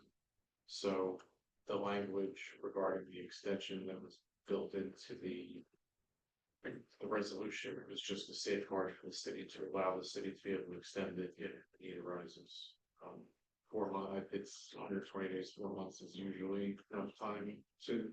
4 months is usually enough time to negotiate, but this is a complex project, and if the city needs more time to go through the project, then we build that in. Thank you. Just one more time about the traffic study. Cape has already agreed to do a traffic study. They agreed to it a long time ago. It will be in the redevelopment agreement.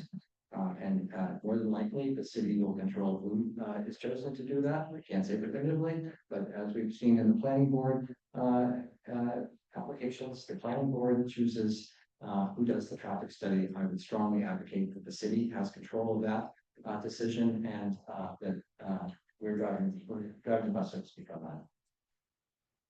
Anyone else in the room? Right, comment. Yes, oh, please. There are certain things that are going to be coming into the redevelopment agreement that may not even be discussed here tonight.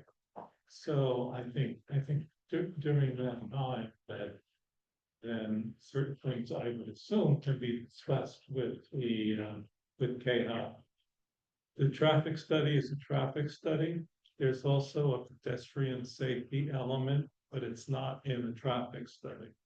So I would, in the past, we have required that of other applicants that have come in at the planning board level. So it's always something that we can address at that juncture if I am correct. I would think so. Oh. Okay. Moving along.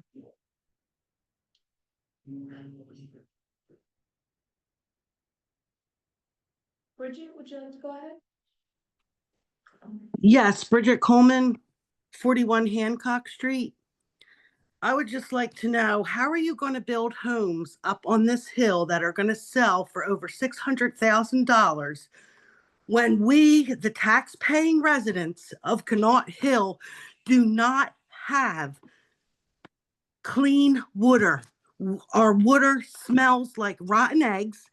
We've had the water filtration systems installed by the Spill Fund And we still do not have clean water. And I would like to know, when you run your water and it smells like rotten eggs, would you want to drink it? Would you want to take a shower in it? Would you want to use it to cook your food for your family? I just don't understand why this is still an issue. We go to the state, they point the fingers at the vendor's pointing the fingers at the state. Nobody has come up with a solution as to why this is happening, and it's not acceptable. Not one person in the city of Lambertville does not care about us residents up here who are suffering with this water issue. And we pay taxes. So why would a builder get permission to be put in a pilot program when we, the taxpayers, can't even drink clean water? We need help. We need someone to contact DEP and find out what the resolution is. Yeah, can I speak to this? Yeah. Because, this, Bridget, this Karen, I've been working with Karen Atwood. This is an ongoing issue that we have been pursuing DEP with, and I noted tonight that the county, had sent correspondence to Sean LaTourette asking for action. I think, and when we got to that point, I was gonna say, we need to send a letter. I'll write a letter to Sean if everybody wants to sign it, because they gotta resolve this, and it's very accurate. There's a problem with the filters, and then you go back to the filter people, and the filter people say, well, I think it's a problem with the filter, but that's a filter that DEP will pay for. DEP says, oh no, it should be working. And and we have one other issue too, where we have like kind of a bit of a standoff, and the folks at the line folks in the department, don't have an answer. Somebody's gotta bring it to a resolution up top. And everyone has called everybody, but we need to weigh in. The county sent a letter on behalf of West Amwell residents. We're good enough to send our people too, but you have to, we have got to push them on this, because it's a problem. We thought we had great, everybody's got a poet system, and now the poet system's kind of hasn't worked for some people. Gotta press them. There's gotta press it, because the people at the line don't have a good answer for it. Please. Right? Please. Well, that's what I'm here to do. I'm here to press you guys to get some action going here. I mean, we're like a dog chasing our tail up here. Maybe what's the answer? Do we put our taxes into escrow until it's taken care of? I mean, it's unacceptable. And, I just don't understand how you're going to build these, $600,000 homes when we're still dealing with water, that is an essential part of our living. And another issue that I have with this building of these homes, what about the schools? I mean, we're already overcrowded. We just did a referendum. The middle school can't hold the student population that it has now. They have 2 pre-K schools that they're sending to St. John's School from Lambertville Public. I mean, what's going to happen when we add 200 more homes? I mean, we've spent all this money and all the referendum for expanding the schools, and there's still not enough room. And I don't see adding 200 more homes how it's going to be. And I've also checked on the NJEA website, and our school is ranked last. In the state of New Jersey, it is ranked last.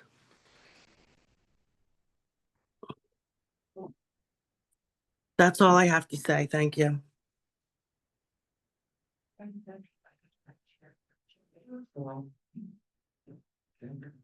And move to postpone comment period, please.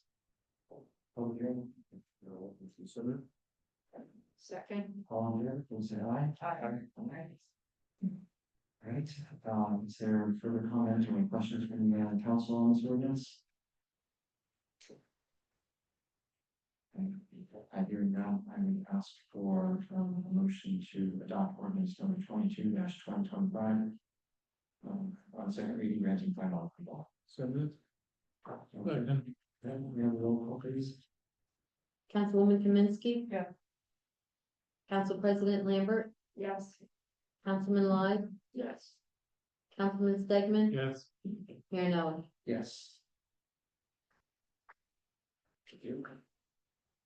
Moving on, correspondence, as Councilman noted, Director Ryan did send a letter on September 11th to Commissioner LaChapelle about the issue, specifically about the sulfur smell. So I'm not heard if they're seeing anything back from the DEP on that just yet. There was a letter that was, that the city was copied on as well to the mayor of West Amwell. So it was sent to the city on September 15th. There was a response to his questions. That's available if anybody who wants to read it. It's just some probably answering some basic, I think, questions about kind of what the DEP is doing, and addressing some of the larger issues there. Following announcements, Porch Fest will be held on Saturday, October 4th, from 1 to 5. Pet Parade will be held on Saturday, October 18th, from 11:30 to 2. Your very own Council President Lambert will be a judge. Yeah, I'll be wearing a mask so nobody knows how I voted. Don't want any pet owners mad at me. I have a quick question, just to go back one step. Is it possible to create some place on our website that we can load questions about the water problem? Especially the one about now that there's an odor coming from some of the wells that have already been treated, something. So if we get some kind of information that's shareable, can we post something on our website so anyone up on the hill or down here or up on the bus can go on and see what progress the EPA? Sure. We have a health and safety page on the website, and we have posted information about some of these issues to that page. Certainly we could post these letters there, for example. As announcements and things changes, we obviously try to get things into Landfill Matters every week. But certainly, for those people who are checking the website regularly, yeah, we'll continue to do our best to post whatever we can post as correspondence. Yeah, that's all. I'd also just like to clarify what our action item is regarding contacting DEP, the commissioner. Are we gonna, is there gonna be a letter? Write a letter to the commissioner. This has gone on and on It and has. on with this guy, with him, and it would really be helpful because, I know that the county has, but like, it would be helpful for us to do that as well, because I know that the folks at DEP are really trying, the line folks, and they don't have a good answer. And it would really help for them to have, just, it helps to bring it to a head. It's not a bad thing to write them a letter. It's just say, hey, man, we need an answer. It's gonna help them other places with PFAS too. It's like, this is like kind of a new thing. They're getting together their response. This helps them queue it up a little bit more. There's another problem. Be happy to draft the body of it and, figure out how to do that. It really has been, and what, it's been working up there. There's a couple of, not loose ends, and I can't talk about individual owners like other problems, but this is like the problem, the biggest issue, because the remedy has, created out some problems for homeowners. And Yeah. I would assume that this communication, once it's approved and sent, can be added to what the correspondence under that folder for. Just to let. We'll write a letter and get it ready out the Monday, and I'll call the commissioner's office tomorrow. Okay. Terrific. Great. So, Cindy, I'm gonna ask you to help me drop that letter, or maybe. Sure, my councilwoman said she would write it, so. She probably got her head of it. What's that? I'll format it and get it on the letterhead and we'll get it out. Yeah, you're gonna be down by 12, but, She's not there tomorrow, but Lindsay can do that. Yeah. all right, but, and then you, well, it would work out fine. Well, Like in the afternoon, so. I think it's just another way, so people will know what we're doing when we're not on the dais to help answer some of the concerns that the residents have already brought to us, and just keeps everybody up to date on where it is. So, thank you. Speaking of concerns, I'll probably just mention this, on Monday, I'm going up to the Heritage Apartment Building to meet with a number of residents about concerns that they have in the facility.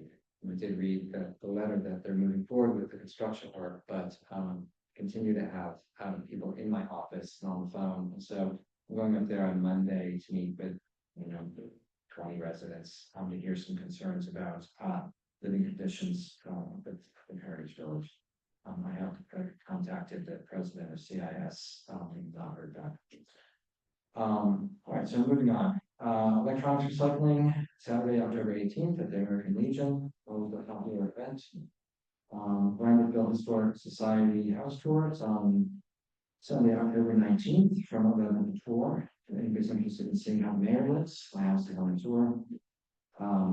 Halloween parade, the annual Halloween parade will be held on Sunday, October 26th.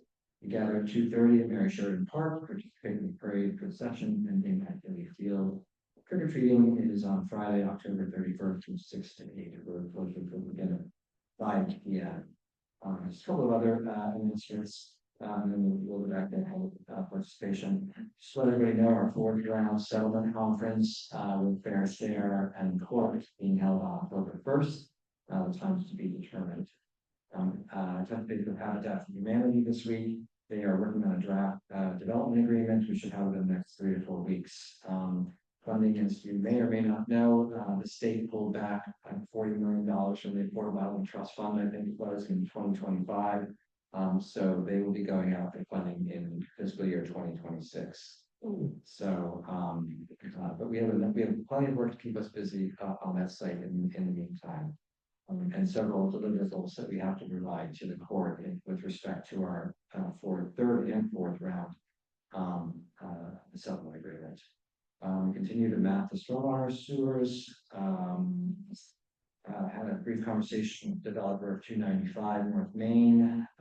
They've met with the DEP and gotten some information back about the special flood hazard area individual permit. So that continues to move forward. Demolition of 277 North Union Street under Blue Acres will be on Tuesday. So Blue Acres finished the construction work at Curly Lane today. I was over there. They did the rest of the grading, put in some riprap. The site over there looks really nice now. I'm very pleased with that. So the demolition, if anybody's interested in watching demolition of 277 North Union Street, that will begin on Tuesday morning. And I'll note that really the only thing architectural significant for the corbels, which are coming down and which are going to be given to me. There is a resident in town who has a historic house who has asked for some of those corbels, and his house is at the same time period. And so I'll be bringing some of them to his house. And then if anybody knows of anybody else who would like, corbels from the 1873, I'll go out and take a look at the community. There are some houses that may be interested that don't have them that might like them. So that's happening. The pre-construction meeting for the Church Street repaving job is happening on September 24th.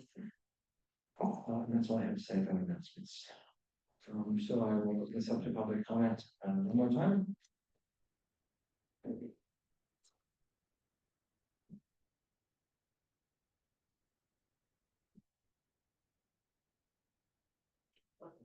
Jeff Tittle, 33 Wilson Street. Now that the plan's adopted, comes the big work, which is going to be dealing with trying to get an agreement. And there's a couple of things that I would suggest. One, because the plan doesn't include any of the things from the planning board, that's going to be something you're going to need to work to get in. One thing that I was concerned about when putting in made their presentation, they basically wanted to make it like a gated community. And the streets were there, the sidewalks were there, the playground was. I think that's not, I think it's wrong for the community, especially when the community is going to be, next one's going to be severely impacted. As far as traffic studies, we shouldn't have our own. New Jersey law does allow you to have an independent one, because every traffic study I've ever seen has come from a developer, also the same thing. Our project won't have a problem, but the next project will. I've seen that, for decades, because you need to figure out two things there. One is the amount of cars and traffic coming out of there, but ingress and egress to that area is probably one of the scariest places in Lambertville that I know of. In fact, sorry, Beth, but I have a lot of times when I leave your house, I go up the hill and turn around at the dollar store and come back down. But and then the other one that I think is even more important is having the contamination up there. I really strongly believe that the town needs to have their own LSRP to review whatever plan they're going to be doing. And the reason is very simply that under ISRA and that with that site, especially with the area of the old factory, is they're going to come up with a plan. Unfortunately, under the LSRP program, the person who does the analysis, the testing, designs the plan, oversees the plan, and says that it's been completed and the site is clean, works for the property owner. And so, as we've seen problems with Covella Park, and I can give you problems with projects of Nanians and Union and Newark and Jersey City, I think would be something that you really need to do to safeguard what's happening up there. And going back to what you mentioned about the DEP has to move forward to come on the property. Under the method that they're doing it, they're being nice, they're asking for it, the owner can keep saying no. If they make it an area of immediate environmental concern or under a spill act or some other, they have the ability to go there. Otherwise, they would have to go to court and get a court order, which also takes time. So I think the more you can, the one thing I've known about dealing with 50 years of DEP is that the towns and the communities and the people who make the most noise tend to get the most response. And so I think that's kind of critical, and especially now with an election year, and we don't know what's going to happen next year, who's going to be commissioner, but now's the time to move. And then getting back to the whole redevelopment, one of the concerns I have, and this is not a take on anybody, but one of the problems that we will face as the public is by the time we get to see what's in the plan, it's already been decided. And that's why, when I said it before, one of the problems, the whole redevelopment programs and pilots and everything else is that there's no transparency with the public because it all happens, in closed session because it's supposed to happen in closed, but unfortunately that leaves to getting input from the community, not part of it. So one of the things I would suggest is as we start seeing what they're going to do up there is to have the public come in for an informational center so they can look at whatever you have. I'm not talking about the stuff you're negotiating over, but what people would like to see or whatever, so that they feel at least there's an opening to the process. And then getting back to pilots, I'm very concerned about them, and officials of this municipality have suggested in numerous meetings that we have pilots. But I think before you ever do it, you have to understand what it means. And when you think of that site, 160 market units plus 40 affordable, you're probably talking about 102 school-age children, and it could be more today because more families are, it's a single mother with 2 children in a 2-bedroom, single mother with 1 child in a 1-bedroom. Because of the high cost of rents, especially even in affordable units, the salaries are not keeping up, even for the affordable. There's a lot of doubling up, and so the amount of children and the amount of potential traffic could be a lot higher than you're looking. And what's my fault?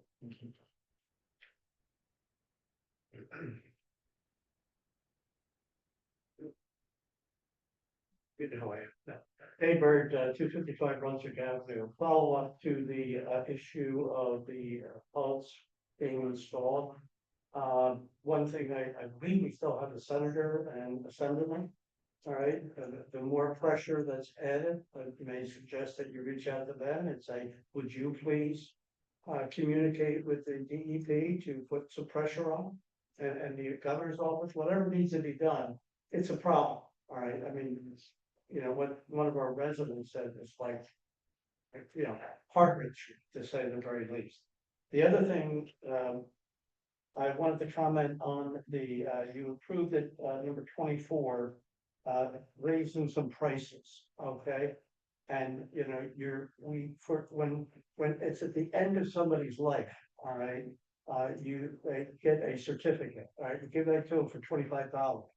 All right, and if you need additional copies, because you do, all right, it's $2. All right, it's a copy, you know, maybe 5 cents, all right, and a seal.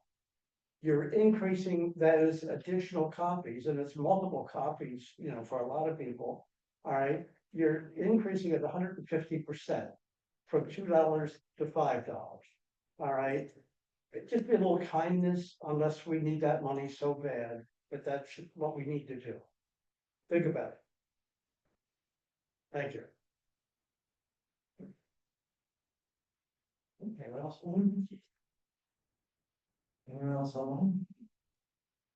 We have a motion to close the public comment period, please. Second. All in favor, please say aye. Aye. And if we're ready to adjourn. That's fine at the apple. Yeah, of course. No, I was looking at the same ordinance that Dave Burke had mentioned. And people have to plan how they're going to spend their money. And I know when we first did the permit parking, we put increases, or was it the parking meters? We talked about upcoming increases over a period of time, right? So if we're doing like the permit parking and we're raising it, you know, $10.65, I think the public, we should plan on what it's going to be for the next few years and then build that into our ordinance. So people who are buying these, you know, will know that they're gonna get, you know, bumps along the way. Instead of in another X amount of time, we decide to make it $80 or something. Not we decide, but it's talked about. So I would like to build something into this ordinance that states how long that fee is going to be stationary.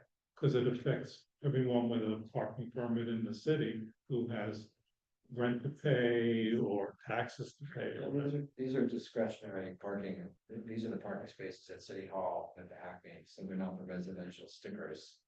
This is specific to those two lots. We have baked into the residential sticker program an automatic increase every year. Okay. We do. Is it 10%? I forget. $12 $12 a year. for a full year, and I think $9 for the half. But that's only good, the ordinance is only good for 3 years. No, that's not correct. It's good until we amend it. Until we amend it, okay. Until it gets to $1,000. And we last looked at, I think, 2016, I think. So we did this. No, I'm talking about the ones that people thought. Correct. The ones that we changed today were last changed in 2016. Oh, yeah, we haven't changed it. Right. So that's parking, but the death records that Mr. Bird referenced was 2011 was the last time. And safety paper goes up, and now the state is charging us. They didn't used to charge us, you could log on and get credits and things, but I mean, the value of everything is going up. And I feel terrible for, you know, that it's the increase it for somebody who has passed away. But it's like everything else, the price has gone up, and, you know, at some point, we have to go up as well. So to be clear, you're almost, I know the Yankees are winning, so I'm not kidding you. So these permits that were increasing to 65 are for city-owned parking lots. So I think we should let people know who are parking in the city-owned parking lots that what the increases are going forward, because the residents are buying those and the businesses are paying for those permits to park in our lots. This is just a one-time. It's a one-time raise, and we'll decide in 2 or 3 or 5 years to raise them again or to not raise them. People come in, we've been telling them that this is proposed and it's on the agenda. Had very little reaction. Doesn't mean that somebody won't be happy about it, but we certainly can. I don't know what we can do with through SDL, but we can reach out to people these spaces and then it's on the Well, agenda. and it's fair to say that people who have leased spaces in City Hall and in Acme are loath to give them up, right? I mean, people who live near City Hall value those spaces because they never have to worry about street parking. So you know, there's also a bit of a supply and demand thing happening here, right? We've got what people want. Just a suggestion. Have a motion to adjourn, please. Second. All those in favor of adjournment, please say aye. Thank you for coming. Nice to see everybody. So I have really. No. I don't want to cry, don't shoot this. Right. So it works. Yeah. Also that, though, that's fair. But we're.